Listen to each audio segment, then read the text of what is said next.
It's always interesting to look back at anything that claims to be a pioneer of something, especially when the title in question isn't as well known as some of its peers. That's why I was intrigued to take a look at The Demon Crystal, a game that originally released for a variety of Japanese home computers back in the mid-80s, and which more recently had an enhanced port to Windows PCs and Nintendo Switch. Original creator YMCAT and new publisher Register claim that The Demon Crystal was a pioneer of the action RPG genre, although from a casual glance you'd be forgiven for thinking it was a straightforward arcade game. What does this peculiar adventure have to offer? Let's start by addressing those bold claims that it pioneered the action RPG genre, as well as establishing some definitions. Firstly, by action RPG in this instance we should be thinking Zelda rather than Diablo. In other words, we should be thinking of a game where the hero's main power comes from items he collects rather than the constant, gradual increase of power over the course of the game via the acquisition of experience points and levels. The Demon Crystal certainly fits the bill here. Was it truly a pioneer though?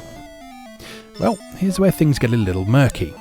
There's not a lot of information about this game online, and there are a few conflicting reports relating to its original release date. YMCAT and Register claim on the modern re-releases store pages that it was produced in 1984, but other online databases around the internet, including MoeGamerTV and Generation MSX, plonk its most well-known MSX incarnation firmly in 1986. Moreover, the MSX version's title screen appears to indicate a 1986 copyright.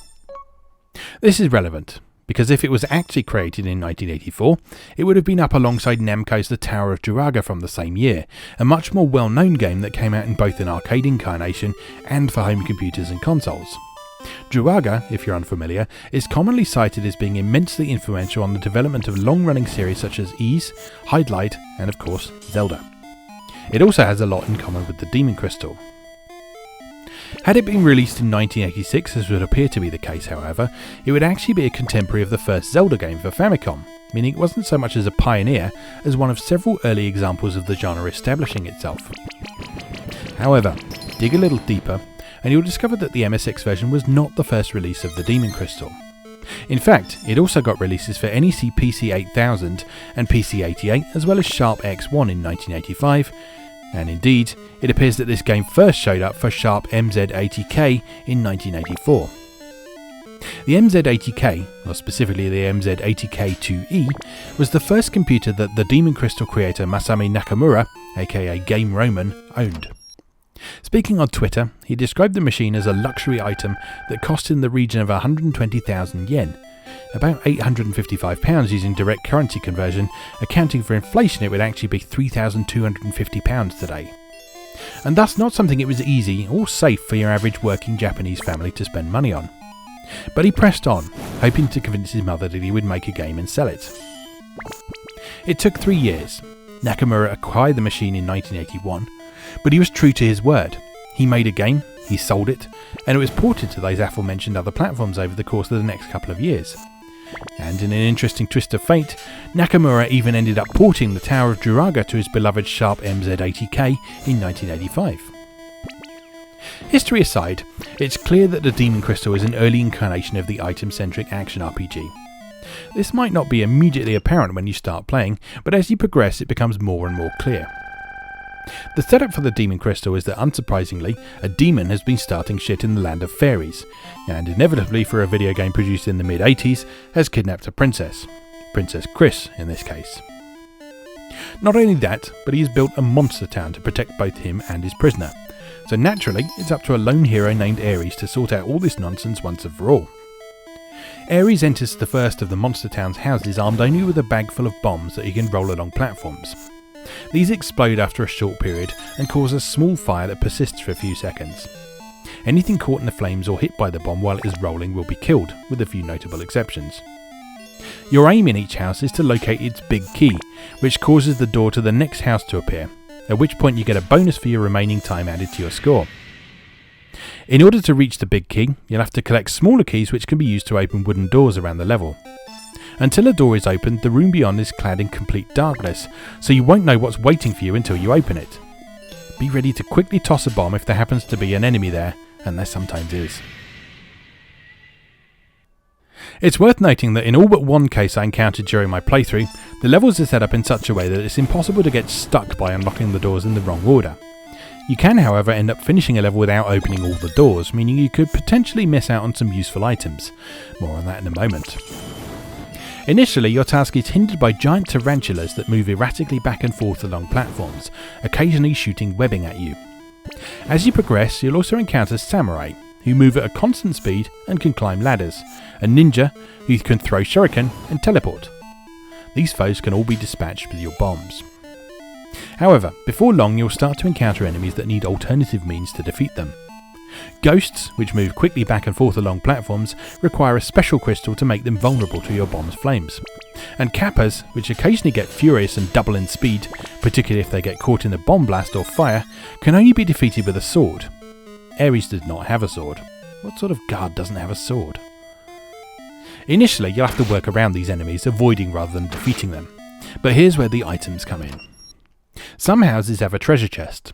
Sometimes these are visible from the outset of the level, sometimes they're concealed behind a door, and sometimes they only appear under very specific circumstances that might conflict with your natural instincts while playing. In the original home computer versions of the Demon Crystal, you were expected to figure these conditions out for yourself, much as in the Tower of Druaga's similar system. In the recent ports, however, you'll know if a house contains a treasure chest because you'll get a hint before the level begins. These are usually fairly explicit, and the actual tasks tend to be more challenging to accomplish from a skill perspective rather than a produced puzzle to figure out. For example, an early stage requires you to stand still until the timer reaches 7,000 remaining points before the chest will appear. Another requires you to breach the big key without killing any enemies or picking anything up. The former is mostly a matter of luck.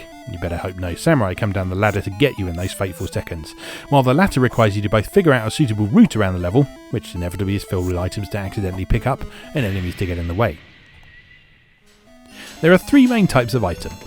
Single-use items are self-explanatory. Collecting them awards you a one-time bonus such as the ability to take an extra hit before dying, but then they're gone. Permanent items are also self-explanatory. You collect them, and they provide you with a permanent passive skill, such as the ability to walk through the flames your bombs leave behind. At the outset of the game, these kill you just as well as enemies, or being able to block enemy projectiles if they hit you in the front. Just to throw a spanner in the works though, there are several detrimental items scattered throughout the game. Some of these, taking the form of empty chests, simply slow you down for a short period, which is easy enough to deal with. Less pleasant is the red crystal that causes you to lose all of the items you've acquired up until that point. And even less pleasant is the fake Princess Chris, which causes you to drop most of your items and go back a bunch of levels. To be fair, in both cases you are given ample warning that bad things will happen, but the fact that the game follows through on these warnings with some absolutely masterful trolling is both hilarious and infuriating. It's not the end of the world though. At any point during gameplay, you're able to quit the house you're currently exploring and return to any of the previous ones you've previously unlocked, while keeping your score and lives intact. Moreover, if you do happen to run out of lives, you'll keep all your permanent items, you'll just lose your score. In this way, you can gradually build up your power as you progress through the game, until you eventually reach the 30th and final house to take on the final boss and rescue Chris. The Demon Crystal is not a long game.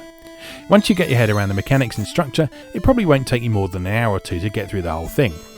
But this isn't necessarily a once and done kind of affair. The arcade-style scoring system encourages you to run through the game again and see if you can do better, ideally clearing the whole thing in a single run. On top of that, a results screen that can be accessed at any time tracks how many of the items throughout the game you successfully acquired and how many of the possible doors you've opened. In this sense, you can take aim for a perfect run by clearing the whole game without continuing and with 100% completion in both of these areas. Alternatively, you could try playing through with deliberate limitations on yourself. Can you survive without the flame retardant armour, for example? How about the time slowing hourglass? What's the minimum number of enemies you need to defeat to clear the game? What's the smallest number of doors you need to open in order to win? How the hell do you open the door that is outside one of the houses? The Demon Crystal is a thoroughly interesting title that occupies a rather peculiar halfway house between pure score attack arcade affair and more substantial home computer game. Personally speaking, I find its faster pace and snappy bomb-based combat to be a lot more fun than the rather ponderous Tower of Druaga, but ultimately the two games provide their own distinct experiences and both are worth playing, particularly as they both had clear influences on what would come later, even if one ended up rather more well known than the other. As for the modern ports, they offer a good example of enhanced retro, providing a much smoother, slicker experience than the original computer versions while remaining true to their overall aesthetic with a few enhancements. The sampled sounds are a particular highlight.